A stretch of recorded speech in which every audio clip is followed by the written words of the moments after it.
Though yet of Hamlet, our dear brother's death, the memory be green, and that is us befitted, to bear our hearts in grief, and our whole kingdom to be contracted in one brow of woe. Yet so far hath discretion fraught with nature, that we with wisest sorrow think on him together, with remembrance of ourselves. Sometimes, sister, now our queen, the imperial jointress to this warlike state. If we, as 'twere with a defeated joy, with an auspicious and a dropping eye, with mirth in funeral, and with dirge in marriage, in equal scale, weighing delight and dole, taken to wife, no have we herein barred your better wisdom, which have freely gone with this affair along, for all our thanks. Now follows, that you know, young Fortinbras, holding a weak supposal of our worth, or thinking, by our late dear brother's death, our state to be disjointed and out of frame.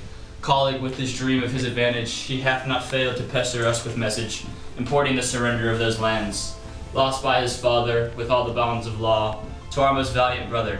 So much for him. Now for ourselves, and for this time of meeting. Thus much business is, we have here writ to Norway, uncle of young Fortinbras, who, impotent and bedrid, scarcely hears of his nephew's purpose, to support his further gait herein, and that the levies, the lists and full proportions are all made out of his subject.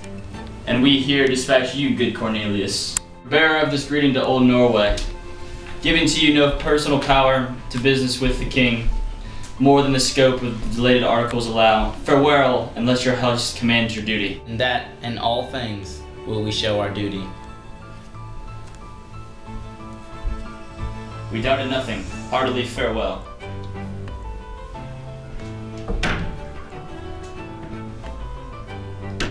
And now, Laertes, what's the news with you? You told us of some suit. What is it, Laertes? You cannot speak of reason to the Dane and lose your voice. What wouldst thou beg, Laertes? That shall not be my offer. Not thy asking. The king is not more native to the heart, and hand more instrumental to the mouth. That shall not be my offer. Not thy asking. The head is not more native to the heart, the hand more instrumental to the mouth, than is the throne of Denmark to thy father. What wouldst thou have, Laertes? My dread lord, your leave and favor to return to France, from whence though willingly I came to Denmark, to show my duty in your coronation, yet now I must confess that duty done, and vow them to your gracious leave and pardon. Have you your father's leave? It says Polonius. He hath, my lord, wrung from me my slow leave by laboursome petition, and of last upon his will I sealed my hard consent. I do beseech you, give him leave to go. Take thy fair hour, Laertes. Time be thine, and thy best graces spin it at thy will. But now, my cousin Hamlet, and my son. A little more than kin, and less than kind. How is it that the clouds still hang on you? Not so, my lord. I am too much in the sun.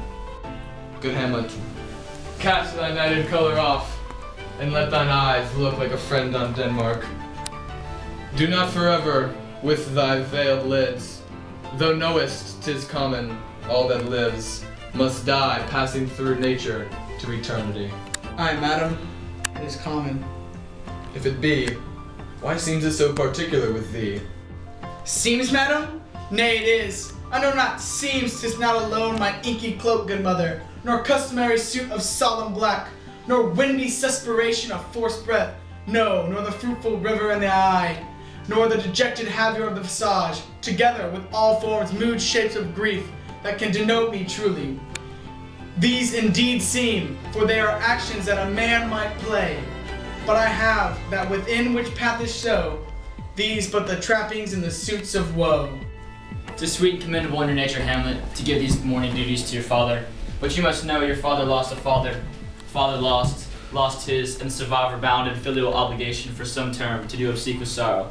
But to persevere in obstinate condolement is a course of impious stubbornness, just unmanly grief. It shows a will most incorrect to heaven, a heart unfortified, a mind impatient, an understanding simple and unschooled.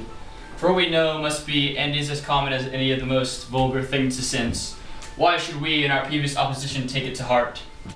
Fie, 'tis a fault to heaven, a fault against the dead, a fault to nature, to reason most absurd, whose common theme is death of fathers, and who still hath cried from the first course, till he that died today. This must be so, we pray you. Throw to earth his unprevailing woe, and think of us as a father. For let the world take note, you are the most immediate to our throne, and with no less nobility of our love than that which to dearest father bears his son, do I impart toward you. For your intent in going back to school in Wittenberg is most retrograde to our desire. We beseech you, bid you to remain here in the cheer and comfort of our eye, our chiefest courtier's cousin, and our son. Let not thy mother lose her prayers. Hamlet, I pray thee, stay with us. Go not to Wittenberg. I shall in all my best obey you, madam. Why, if this loving and a fair reply be as ourself in Denmark, madam, come. This gentle and unforced accord of Hamlet is smiling to my heart, in grace whereof no joke in health that Denmark drinks today. But the great cannon to the clouds shall tell, and the kings roused the heavens shall brew it again. Re-speaking earthly thunder, come away.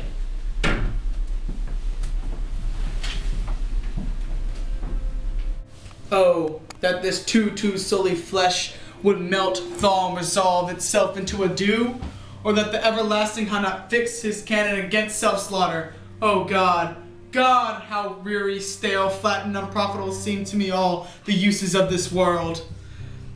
Finite, fi. It 'tis an unweeded garden that grows to seed, things rank and gross in nature possesses it merely. But 2 months dead? Nay, not so much, not 2. So excellent a king that was to this Hyperion, to a satyr, so loving to my mother that he might not beteem the winds of heaven, visit her face too roughly, heaven and earth. Must I remember why she would hang on him, as if an increase of appetite had grown, but what it fed on? And yet within a month, let me not think on't, frailty, thy name is woman. A little month or ere, those shoes were old with which she followed my poor father's body. Like Niobe, all tears, why she, even she, oh God, a beast that once discoursed of reason, would have mourned longer, married to my uncle, my father's brother, but no more like my father, than I to Hercules within. A month, ere yet the salt of most unrighteous tears had left the flushing in her galled eyes, she married. Oh, most wicked speed to post with such dexterity to incestuous sheets. It is not, nor it cannot come to good, but break my heart, for I must hold my tongue. Hail to your lordship! I'm glad to see you well, Horatio. Or I do forget myself. The same, my lord, and your poor servant ever. Sir, my good friend, I'll change that name with you. And what make you from Wittenberg? Horatio? Marcellus? My good lord. I'm very glad to see you. Good evening, sir. But what in faith make you from Wittenberg? A truant disposition. Good, my lord. I would not hear your enemy say so, nor shall you do my ear that violence, to make it truster of your own report against yourself. I know you are no truant, but what is your affair in Elsinore? We'll teach you to drink deep ere you depart. My lord, I came to see your father's funeral. I pray thee do not mock me, fellow student. I think it was to see my mother's wedding.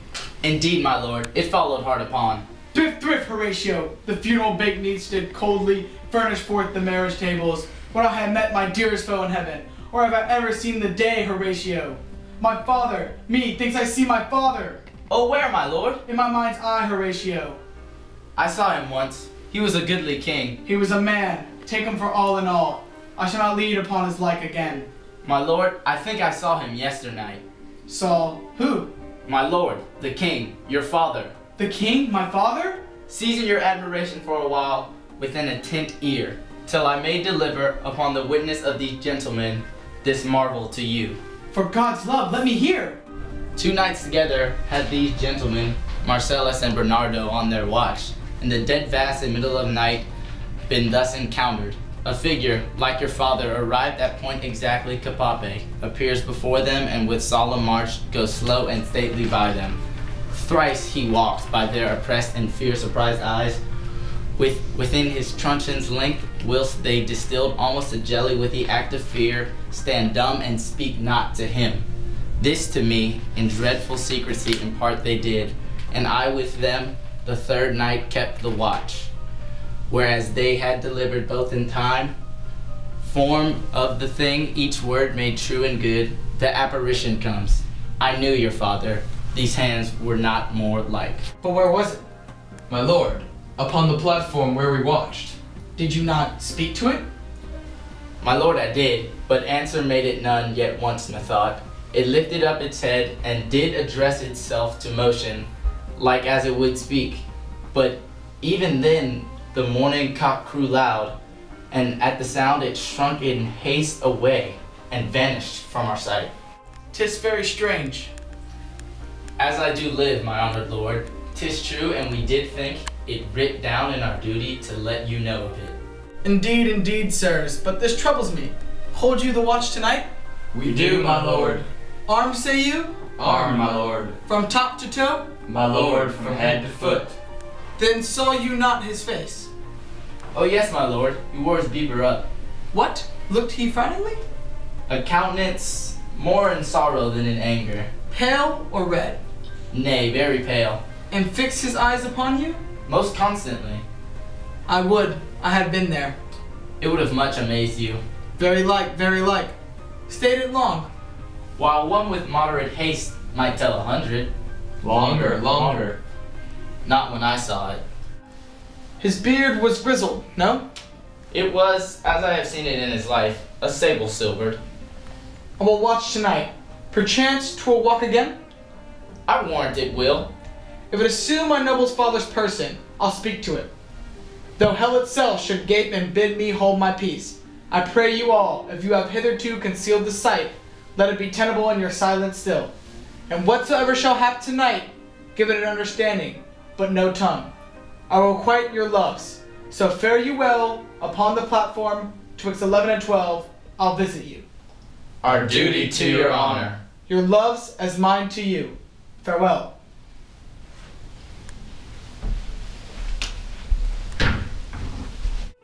My father's spirit in arms? All is not well. I doubt some foul play with the night where come. Till then, sit still my soul. Foul deeds will rise, though all on the earth overwhelm them, to men's eyes. Who let the dogs out? Who let the dogs out? Who let the dogs out? Who let the dogs out? Well, the party was nice, the party was pumping.